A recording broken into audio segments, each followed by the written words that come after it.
Tubers, welcome back. Okay, so today we're serious today.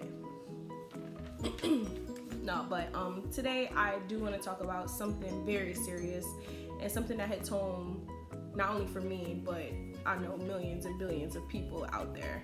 Well, I don't personally. You get it. But basically, I got notes too. I'm gonna be hitting y'all with the facts. But basically, my goal is to ultimately normalize the conversations surrounding mental illness, because it's something that we need to talk about and we need to feel comfortable talking about it, so people feel comfortable coming up to us and talking about problems that they're actually going through. So let's start with, what is depression? So depression is one of the most common mood disorders. And this is a misconception.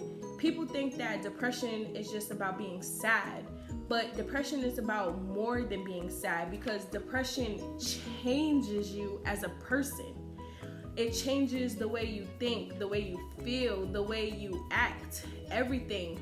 It changes daily activities for you, like just going to work, sleeping, and just enjoying life, period. Okay, so now that we know what depression is, we need to be able to spot it. We need to be able to spot it in other people, and we need to be able to spot it in ourselves. But before we dive into that, I want to put a disclaimer out there. Some of these symptoms can be a part of just life's lows, but you have to keep in mind, if you have a lot of these symptoms, you've had them for a long time, and they are strong symptoms, then you more than likely are suffering from depression, which is okay. It's okay to be depressed, but we just need to know how to get ourselves out of that hole. So let's get to these symptoms. Okay, so number one, and these are not in any sort of order for, it's just what I wrote down. Okay, so number one is feelings of helplessness and hopelessness. So this is when a person feels like nothing is gonna get better. There's nothing that they can do to make their situation better, which is ultimately never really the case. But to them, you feel this way. Number two is loss of interest in daily activities, which is pretty self-explanatory. You had a hobby, you're just not into it anymore. You don't really care for it. You are a huge basketball fan. It's the NBA playoffs and you do not care. You just have no interest anymore.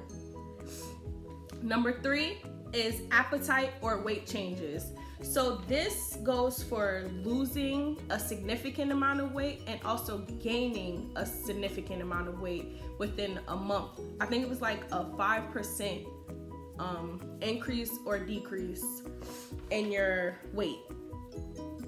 Number four, sleep changes. So this is from one extreme to another, either insomnia, which means you can't sleep, or you're just oversleeping. You're sleeping for hours, but also if you can't stay asleep and you find yourself waking up early hours in the morning. Number five, anger or irritability. Okay, so this is me. This is just, you have such a low tolerance for anything. Anything is gonna get you mad. It's just, you're just on the edge about everything. Get you some help. Number six is loss of energy. You just feel super fatigued. Just even the littlest tasks make you exhausted, and it takes you forever to complete something that would have taken you, say, like 5-10 minutes. Number seven is self-loathing. Okay, so this is for those people that are so hard on themselves. Like, they criticize themselves for mistakes that they perceive that they made, or when they perceive something is their fault. It's not necessarily the case, but to them, it's their fault. Number 8 is reckless behavior. So examples of these are substance abuse, compulsive gambling, reckless driving, dangerous sports. Basically, you just don't care if you die or you live. Number 9, concentration problems, which is pretty self-explanatory. Your head is just all over the place. You can't concentrate on doing one task or doing one thing. Your mind just keeps jumping from one thing to another. And then number 10 is unexplained aches and pains. So this is an increase of complaints of headaches, back pain, aching muscles, stomach aches, or anything like that. Okay, so with depression, there is a major risk factor for suicide.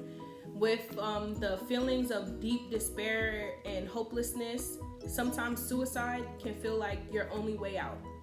And I want you to know that with time and help, you will feel better.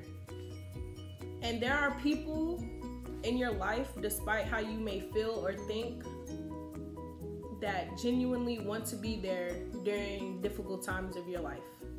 You just need to reach out to them. And if you see a friend going through a difficult time, you need to reach out to them too. We need to reach out to each other and help each other out. If you or someone you know is thinking about suicide, please call 1-800-273-TALK. That's for the United States. Or visit suicide.org to find a helpline in your country.